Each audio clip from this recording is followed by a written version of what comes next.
And good morning. It's time for the Mike Hewitt Show, brought to you by Renegade River and Spring Lake. And now your host, Mike Hewitt.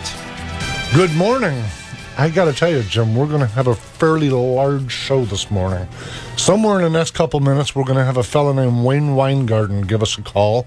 In fact, he called a couple minutes ago, and we missed him between the change of shows. But I'm assuming he'll call back shortly. But he's going to be talking to us about a book that he's written.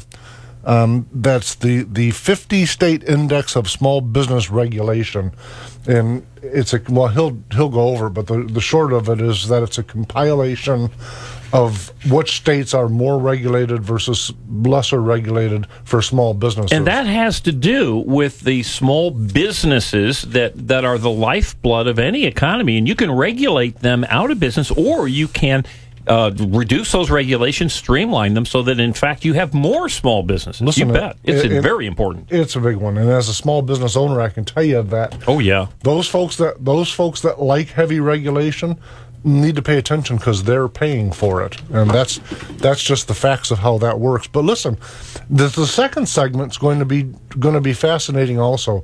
Pete Hoekstra, former congressman and chair of the House Intelligence Committee, will be joining us, because I can't think of anyone that has a greater working knowledge of what's going on with this Iran contract that the Obama has inked, and it looks like the Senate is tipping over to approve. Okay, you're talking about the treaty, if you will, that is supposed to keep Iran, the country that says death to America every day, the country that says we will destroy Israel with nuclear bombs.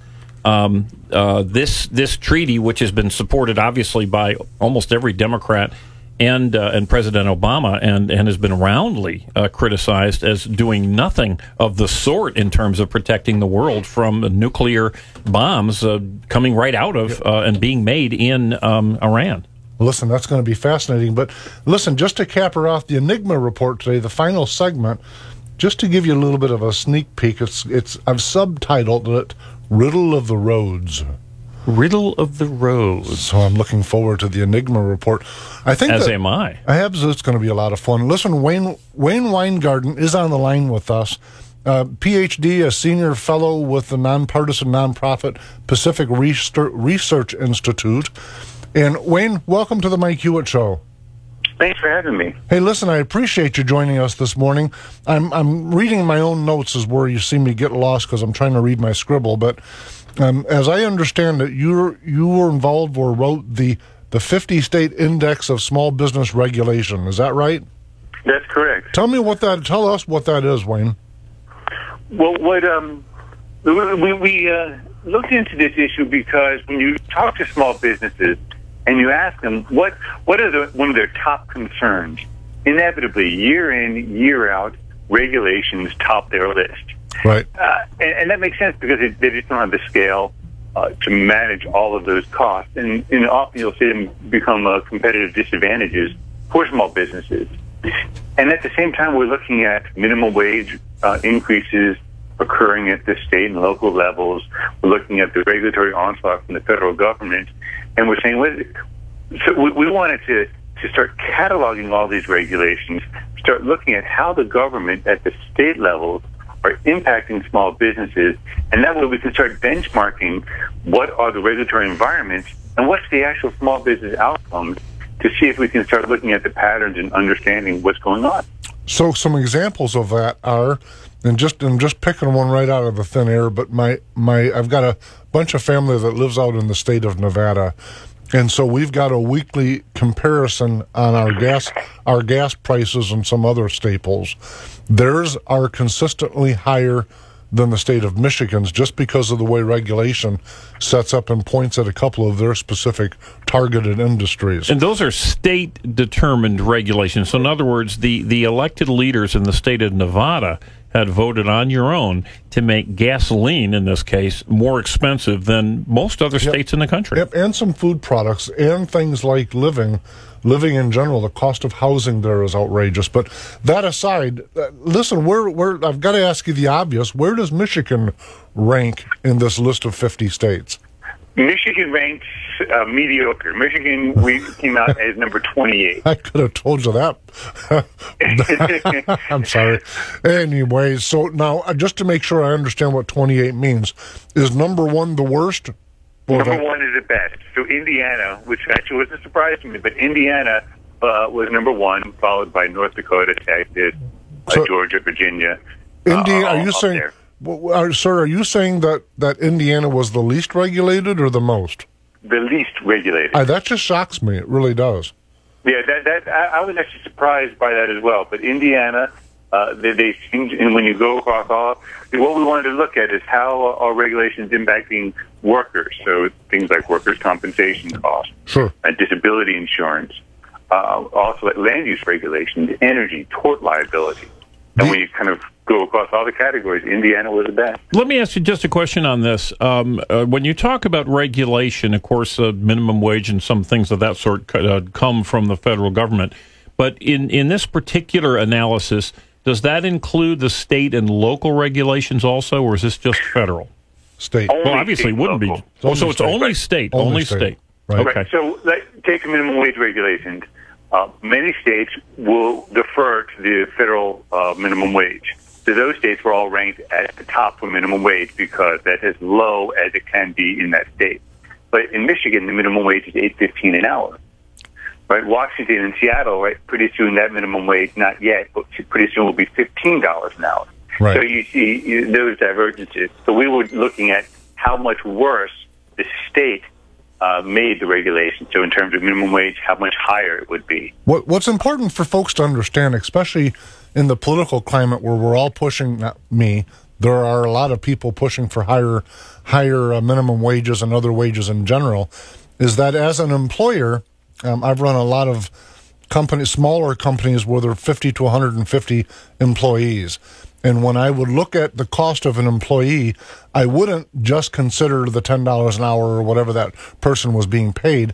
I also had to look at what my work comp cost was, what my co-share for Social Security was, Medicare share. All of these other costs created a profile of what that employee would cost the company, and then they had to weigh out, is that employee or indeed is that spot worth that amount of money? And I don't think a lot of folks are factoring the cost of these regulations into when they're looking at their paycheck going, how come that rotten employer of mine isn't paying very much? Well, the chances are really good that your employer is paying far more for your productivity than you are aware of. I could not have said it better myself. That's exactly right. And there's also additional things that they're not even aware of when you're looking to hire someone. Michigan actually does well this way, but there's family leave regulation. And right. So if you need to now not only take into account the cost, but take into account what if this person is not there and I have to pay two employees to do one person's job. Well, you know, here in Michigan, and I'm sure in most other states, there is a union-backed, very heavily and well-financed, backed by many of the larger unions, to impose upon Michigan employers the same type of guaranteed paid vacation that President Obama just with a wave of a wand imposed upon federal contractors just a couple days ago. And this issue, of course, is state by state, and it simply makes the state of Michigan, for instance, less competitive if it is in fact enacted to states not competition like from India, which so many folks are concerned about, or Mexico, but areas like Indiana. And therein lies one of the great growth areas of the entire United States is that northern border of Indiana with companies moving just a few miles south from Michigan to escape that regulatory burden. Sure, and it works at every level. There was a story years ago where there was a Walmart that was getting ready to be built. The proposed build site was inside Chicago city limits. Of course, Chicago stood on its head with every form of tax it could possibly find, every regulation, every obstacle. They didn't want that nasty, evil company in their border. So then what Walmart did is they opened literally just outside, so the border of their property was the welcome to Chicago city limits. And the smaller government outside of the city proper got all of the reward in meaning the tax base. Sure. And to that point, again, I don't think citizens have a clue, in average, how much a small business pays for property tax and just general taxation. Well, let me just jump on huge. that. Let me jump on that concept, because the citizens don't understand that the decision makers in this particular case, the decision makers, who would be the city council or the county of Cook County in the Chicago area there, that in fact the decision makers are being heavily lobbied by special interest groups. In this particular case, the unions, who are anti-Walmart. They are not making decisions for the general overall benefit of the citizens of their community. They are making decisions, in many cases, to huge contributors and huge supporters of their campaign from these very narrow-minded, very special interest groups. Wayne, would you say that a lot of folks might end up voting with their feet by getting in their vehicle and going somewhere else as a result of controlled wages, etc.? Absolutely. You see that all over the place. One of my favorite examples, picking on Chicago, is Indiana, having those billboards, are you Illinois? Sure. Yes. Oh, sure. But, another one, and actually Michigan does this well, that you've become one of the right-to-work states. Right. Right. And for those who don't know what right-to-work laws are, it gives employees the ability to choose for themselves whether or not they join a union, as opposed to being forced to join the union as in order to get the job in the first place. Right. And what you see is a lot of the relocation firms that help companies figure out, if Toyota is looking to build a new plant, they don't necessarily know where to go, so they hire special firms that help them. And one of the criteria those firms always hear is, I do not want to locate my new manufacturing facility in a state that's not right to work. Right. Oh, Listen, interesting. And on that point, most of the reason why a state like Michigan, that had been known for the auto industry, didn't capture Toyota and Honda and VW and a number of other manufacturers was because of our uber union climate. And so that's something, to your point, that has been changed, and hopefully going forward, we'll be able to get our fair share of those jobs and investors.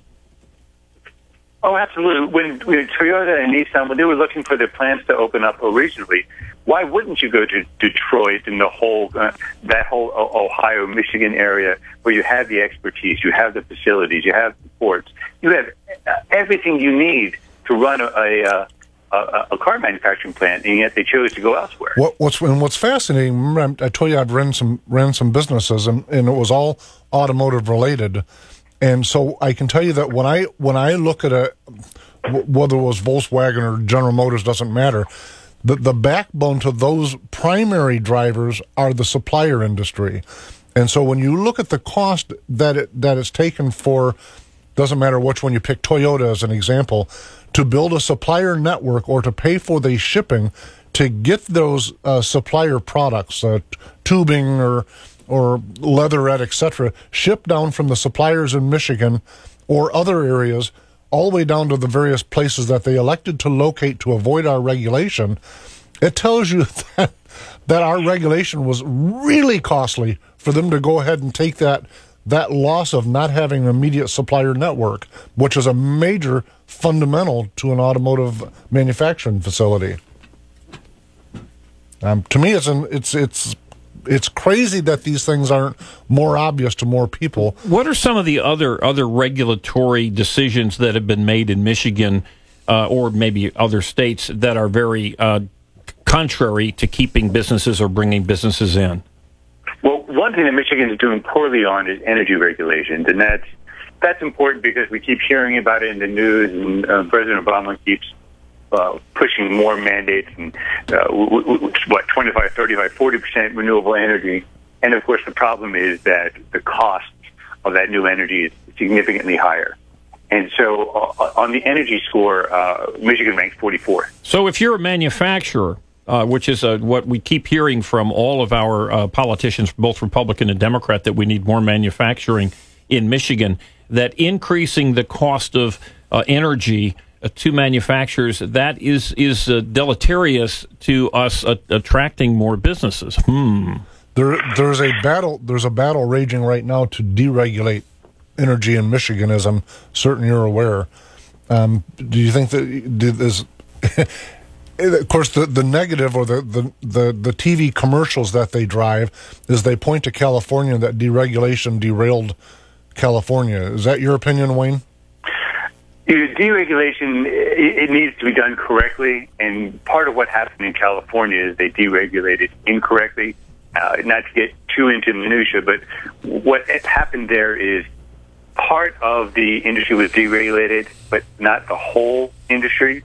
And so, effectively, the prices that could be charged to consumers couldn't rise, but the prices that the energy companies would have to pay could rise. And so you basically squeezed out. Imagine you're in business and it tells you can't charge your customers any more money. Oh, but your costs can increase as much as oil prices might be volatile. And effectively, simply put, that's what happened in California. So it's not that deregulation isn't the right way to go. It's that you have to be smart about it. And too often, as a matter of fact, in this example, that clearly wasn't deregulation. And too often, those folks who want more government power, more government control, will mislabel something as deregulation in order to soil the definition of the word.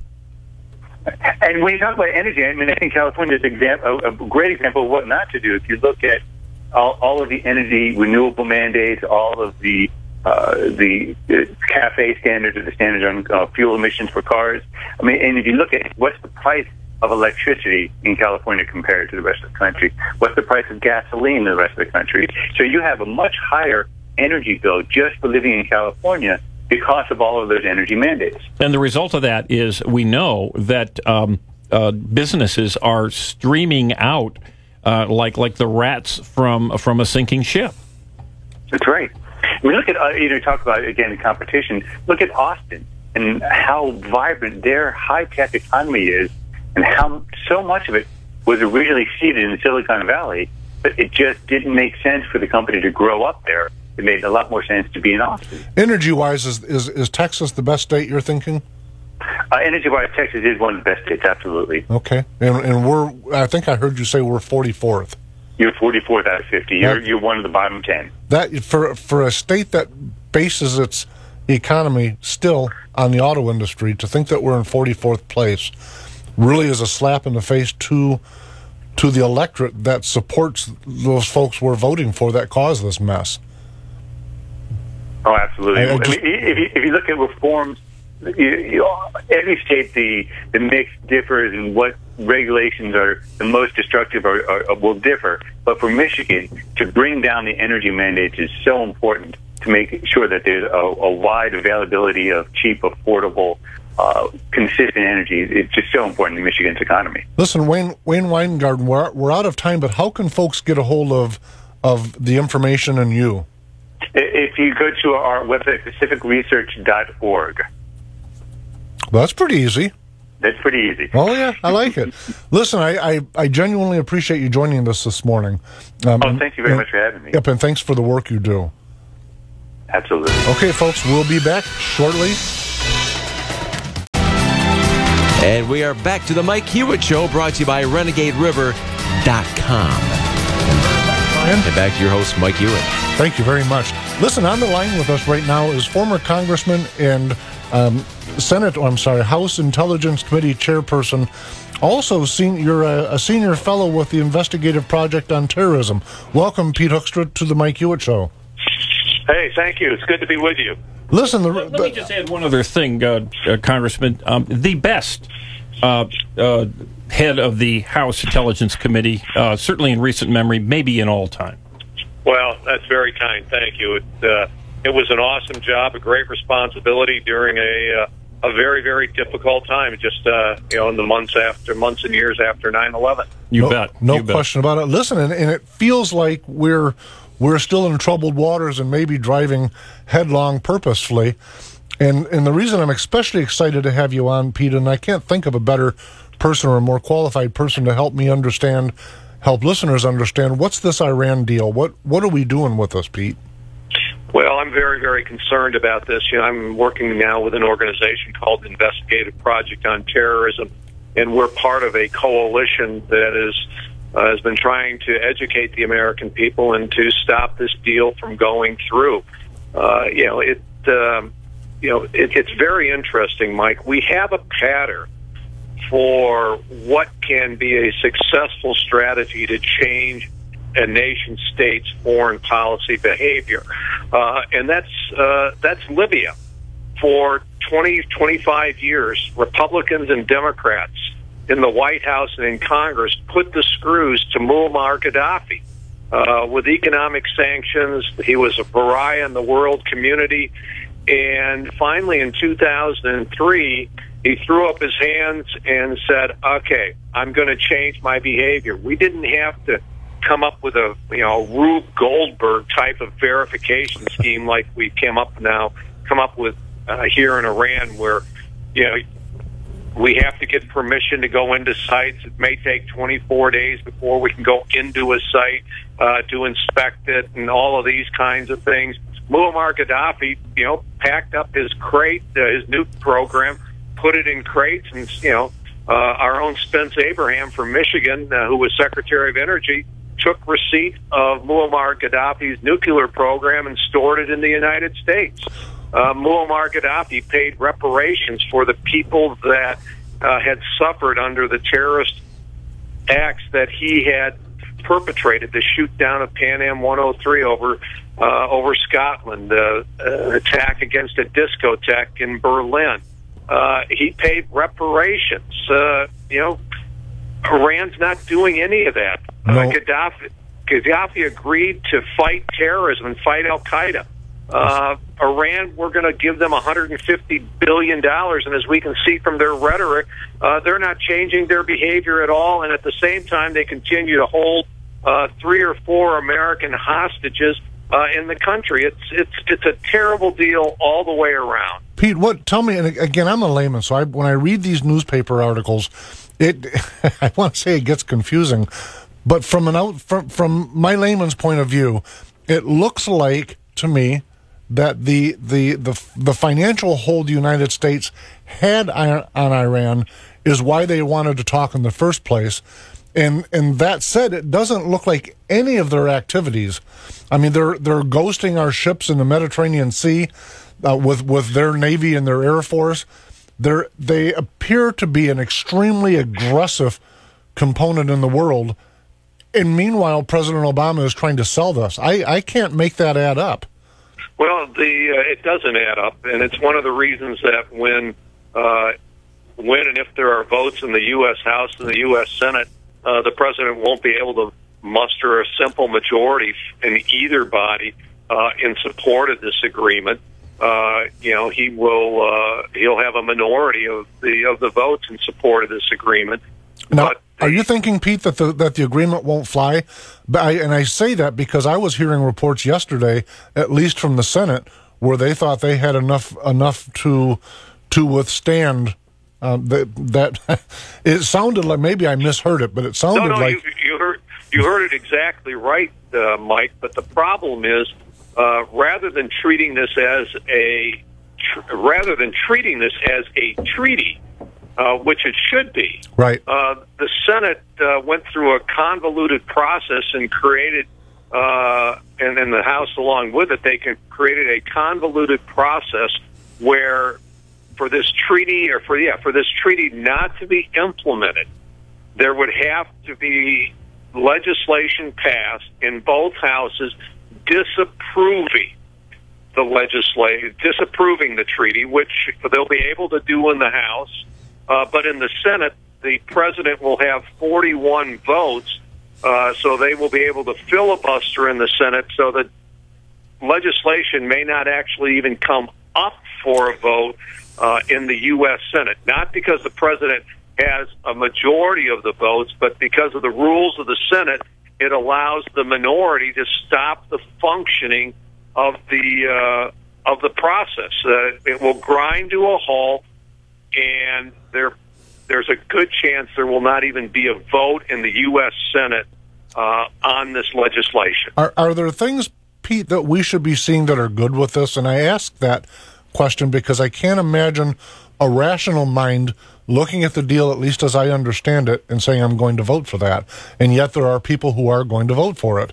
So I pause and say, is there something here I'm not seeing? No, I think we're seeing it very clearly. This is a group of individuals. This is a president that believes that you can negotiate with the Muslim Brotherhood and that you can negotiate with radical regimes, and it just doesn't work. We tried that in Egypt when we threw Mubarak under the bus and we helped the Muslim Brotherhood get into power. We saw where that led. We negotiated and dealt with Muslim Brotherhood and the Muslim Brotherhood and radical extremists to overthrow Gaddafi. And we now see where that has taken northern Africa. And now we're seeing that this president once again is willing to negotiate with a radical regime, the radical regime in Iran, and believe that the outcome will be any different. It will not be. Iran will use the $100 to $150 billion that will flow into its coffers very, very quickly once this agreement is put into place, and they will use it to further destabilize the Middle East. They are one of the major sponsors of Bashar Assad in Syria, where refugees from Syria are now flooding into all parts of Europe. They will continue to fund Hamas. They will continue their work to destabilize Yemen, and ultimately their goal is to destabilize Saudi Arabia. It's very, very disappointing that we're going to have it looks like 41 senators who are going to side with the president and support this agreement. Congressman, you may not have seen this. It just popped up on my computer. But the Times of Israel reports just today, Wednesday, in Iran. I'll read it to you. Israel will not survive the next 25 years, Iran's supreme leader Ayatollah Khamenei said Wednesday, making a series of threatening remarks published online. Now, here's the Twitter post. This is the official. Amazingly, Khamenei has a Twitter post. Quote, "You will not see the next 25 years." This is about Israel. And adds that the Jewish state will be hounded until it is destroyed. And the quote comes against a backdrop of a photograph showing the Iranian leader walking on an Israeli flag painted on a sidewalk. Now, this is today. So, in other words, after all of these kind words and all of the kumbaya coming out of the White House and the Democrats and the few Republican supporters of this is what we get. We are told flat out the Israeli country will be gone within 25 years, according to this leader of what's soon to be a multi-billionaire country with nukes. Well, no, this is exactly correct. I mean, they are not. The president deconstructed, disconnected the nuclear agreement with Iran's behavior on terrorism and sponsorship of terrorism, with their development of intercontinental ballistic missiles, disconnected it from human rights, the holding of U.S. Persons in Iran. We got nothing out of this deal except for the president to say he got a deal. I think and Iran continues this language. And what I've learned from the Middle East is when Iran, when ISIS, when Al Qaeda, when they talk like this, they're serious.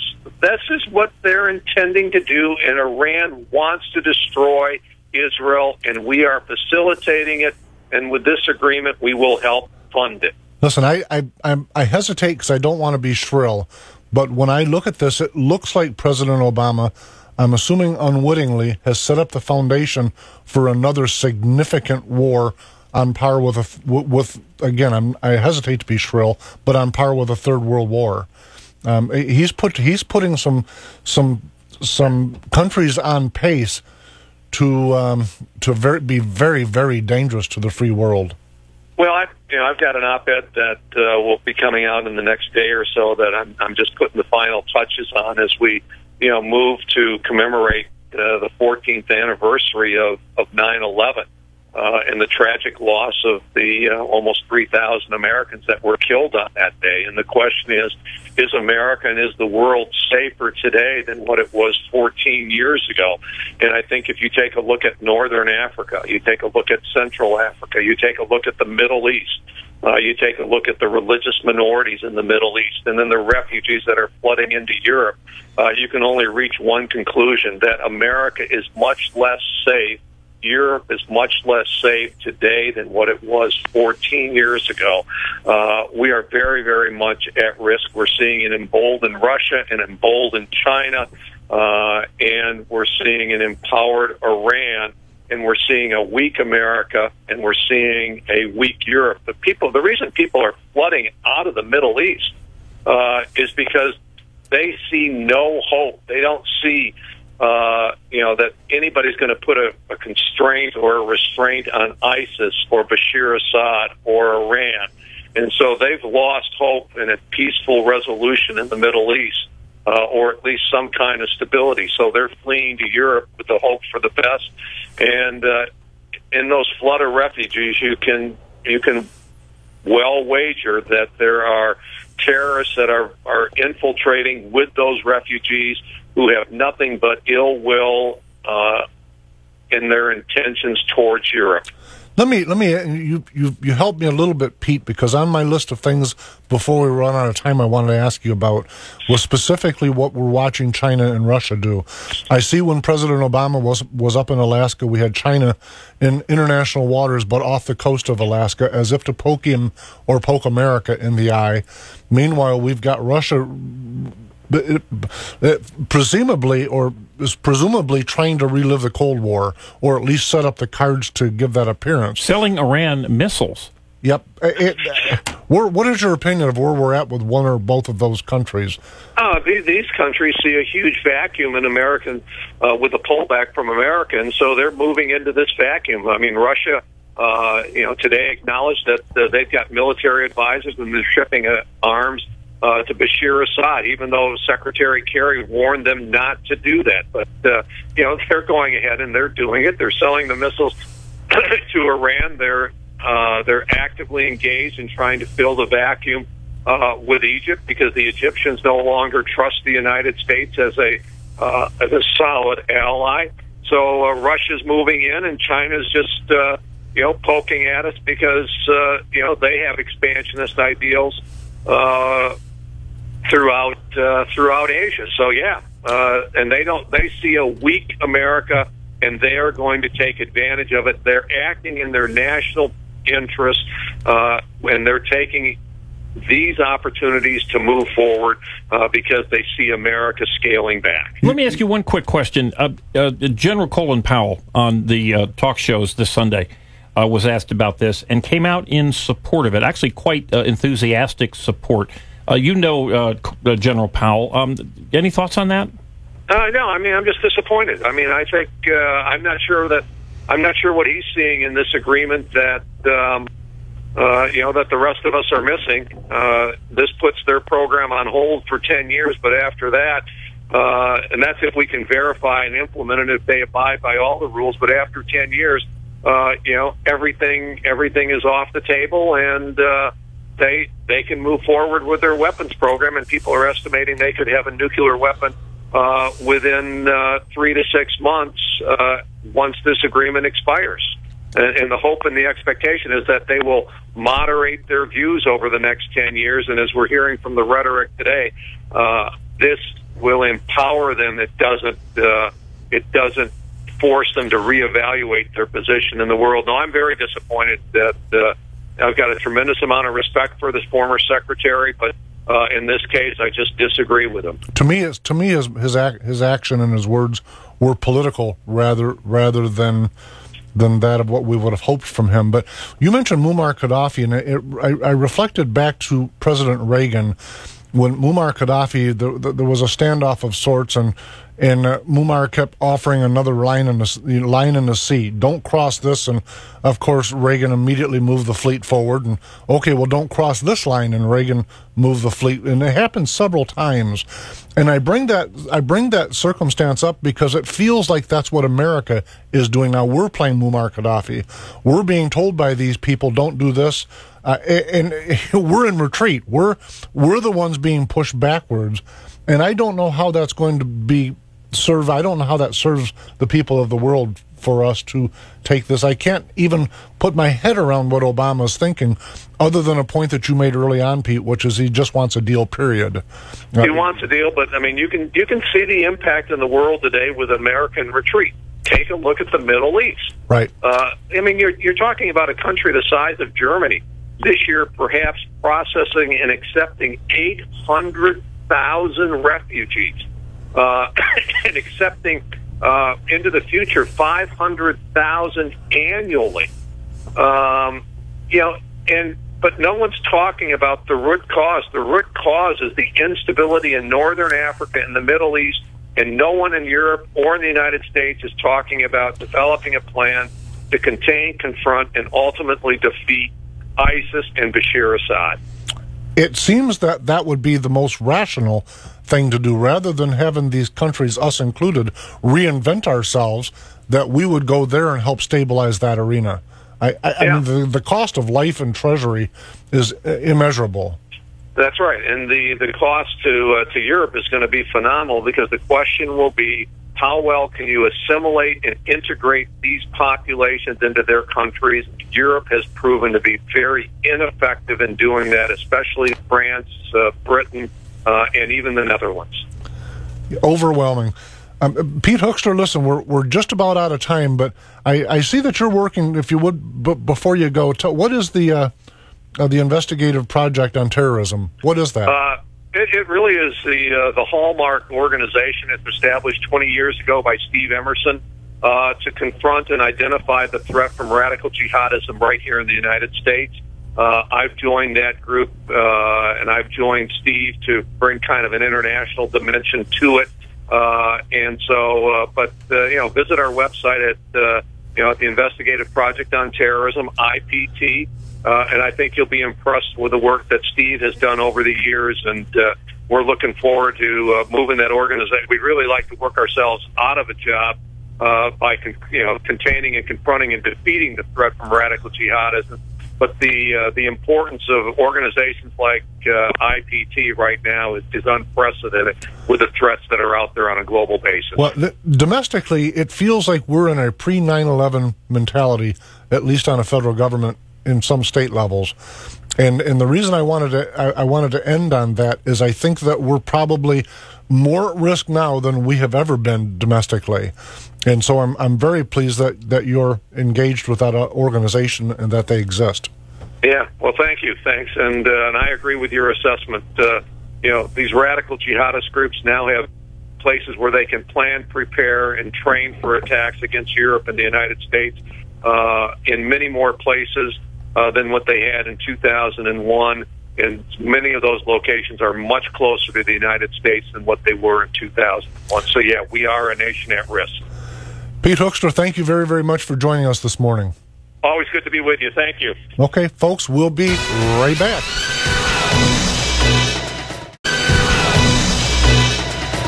And now back to the Mike Hewitt Show, brought to you by RenegadeRiver.com. But it's now the important part of the show, the Enigma Report. We need to have some kind of really cool music going on to match with that. I like it. Little Twilight Zone action. Little Twilight Zone, something like that. Listen, speaking of Twilight Zones, I do have a couple things on the Enigma list today that, Jim Riley, I'm hoping you'll help me understand. Well, I'll do my dangdest. It's a tough one. The first one, as I mentioned early on in the setup for the show, I've kind of subtitled this part of this segment as The Riddle of the Roads. Now, just help me set up a little bit, because I'm confused. We had a big vote back in May, and they wanted a little over How much did they want? Tell me the numbers. They wanted $2 billion, even though they said it was only going to take $1.2 billion to fix the roads. The rest was slush funds for their buddies. So the public, $2 billion. The public kind of said no. Kind of 80%. Biggest blowout election in, I believe, in the entire state's history. So the only people that voted yes were the people that work on roads. Everybody else said yeah. Both parties, everybody said yeah. Everybody said Republican, Democrat, union, non-union. Now, ever since then, we've been hearing rumors and tales about how they're coming up with some legislative action that will churn up approximately $1 billion, because if they don't, the sky is going to fall, and we're all going to get clubbed to death with little Chicken Littles falling all over the place. Well, and by legislation, you mean tax increases. That's what I kind of thought. Yeah. I was trying to avoid that. Revenue enhancement. It's a revenue enhancement, there we go. Don't you know? Well, here's the riddle of the roads. We saw that bricks were going to fall off of bridges and club school buses and break them in half. Oh, to crush them. The children were going to die, and governors were going to have to walk around with construction helmets full time. The world was going to end if we didn't, and we said no. Yep. And now they have decided that they still need the cash. It's still a major crisis, and that we would have voted for only $1 billion. Public would have overwhelmingly voted for $1 billion, so they're going to go ahead and do that. But the enigma here is everywhere I go. I saw a map the other day. In fact, I love. Maybe I'll put it on the show's Facebook page. It showed the only places in Michigan that did not currently have road construction were highlighted in blue, which immediately pointed to the Great Lakes. Everything else is under construction. It's hard-pressed to find a road. I live out in the middle of absolutely nowhere, and they resurfaced our roads recently. Everything is under construction. Muskegon County seems to have every single road in the county being worked on. And listen, it's all over Ottawa. It's all over Kent. It's all over the other side of the state. It's up north. It's down south. I don't know where they've come up with the money yet, because they're still figuring out how to tax us for an additional $1 billion plus. And it's an enigma to me that they were able to go ahead and proceed with a massive, more road construction than I remember in my lifetime, without getting a yes or without a legislative, what did you call that, a tax increase? Tax increase on employers and employees, by the way. Oh, yeah. So how are they doing it? Where's the money? That's an enigma to me. The crisis was if we didn't say yes, we didn't say yes, and they don't appear to have a crisis.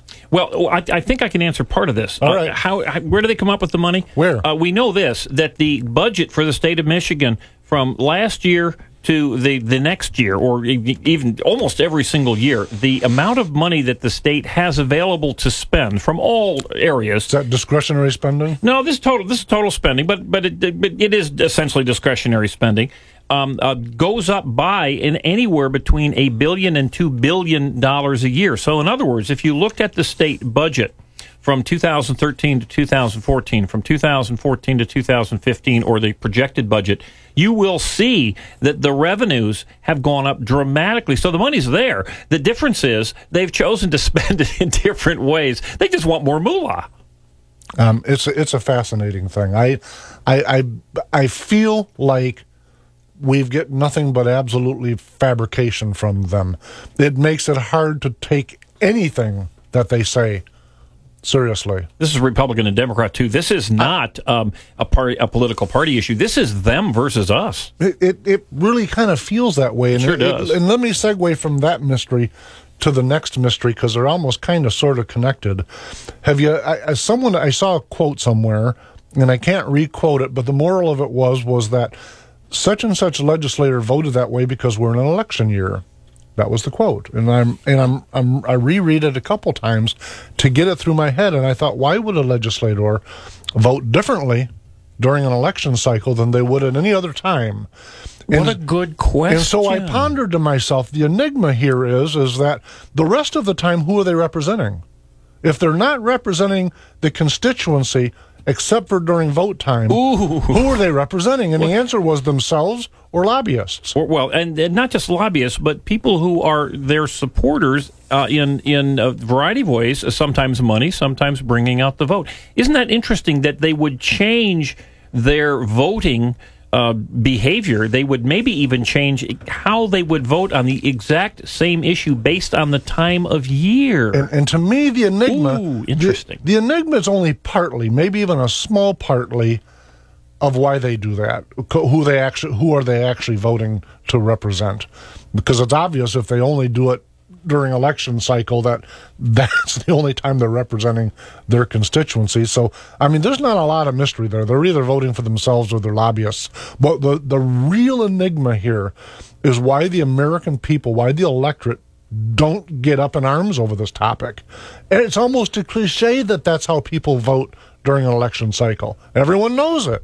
Nobody seems to do anything but go, that's them. It's during election cycle. Don't as a general rule of thumb, Mike, would it be a bad idea for, if you're not really deep into politics and you don't know who to vote for? Like us. We're not very deep into Well, we are deep into it, and we follow through. But most folks have real lives as opposed to you and I. They have families. They have friends. They do things as opposed to us. So they don't have time to spend, hours and hours in research. But if you don't have time to spend hours in research, but you haven't given up the fact that you're an American and you believe you should vote, if you just voted against the incumbent, assuming you are unhappy with the way things are, how's that for just a rule of thumb? How would that work out? I got to tell you, I've primaried a person before, and I learned a lot, and I lost dramatically. I learned a lot from that person after the fact. If I had it to do over again, I wouldn't have primaried her. But what I would have done is not because I lost, by the way. I learned a lot because after I got further involved and I saw what she was actually dealing with, and I got to know her, by the way, I realized that rather than primarying, the one thing that seems to often be lacking between the electorate and their representatives is communication. I would have said, let's go have a breakfast or a lunch and sit down with my list of concerns and you explain to me the whole thing. You got some explaining to do. Tell me what I'm missing here. And I say that because sometimes, most of the time, good communication will steer legislation in the correct direction. And I don't mean shrill people screaming on Facebook and all that idiocy. I'm not talking about that. I'm talking about actually getting involved and sitting down with your legislators. I go to district meetings with legislators, meet them on their district hours, and there's 1 or 2 or 3 people there, and most of them have districts of 150,000 people. And you go, I think I see the disconnect. So there's a good reason why they spend money they don't have. There's a good reason why they keep expanding government and doing things very inefficiently. And there's a really good reason that our children are going to have to pick up the tab. And they're going to be able to explain this? Oh, boy. No, here's what I'm saying to you, and I'm not defending it, by the way. Clearly, I wouldn't have primaried somebody. Here's what I'm saying to you, though, that if the only people that they're hearing from are the folks that want them to vote that way, and the electorate doesn't go to district hours, doesn't engage, doesn't do anything but hop up and down on Facebook, if they do that, the vast bulk doesn't even bother doing that. The only voice that they're hearing from is the one that's asking them to make these outrageous votes. Well, citizen input does matter. Human nature, to me, pushes it. You hear 53 times to vote yes, and nobody says vote no. So when you go to the cocktail hour, or not the cocktail hour, but the coffee, when you go to the coffee hour, do you bring a bag of money like the folks who are interested in the contracts bring? Might be like a roll of pennies. That'd be my bag of money. That may not work. That's probably where I'm not getting anywhere. Is that what it is? Okay, listen, folks, find the Mike Hewitt Show on Facebook. Find us on Twitter at Talk Mike Hewitt. And there is the MikeHewittShow.com. Don't forget that. Other than that, we're going to see you next Wednesday. Next Wednesday, we've got another full show for you next Wednesday. Are you going to be here next Wednesday? I'll be. He doesn't even know what's coming his way. It's going to be exciting, folks. Folks, we'll see you next Wednesday. Have a great week. See you on Facebook in the meantime. Talk to you then.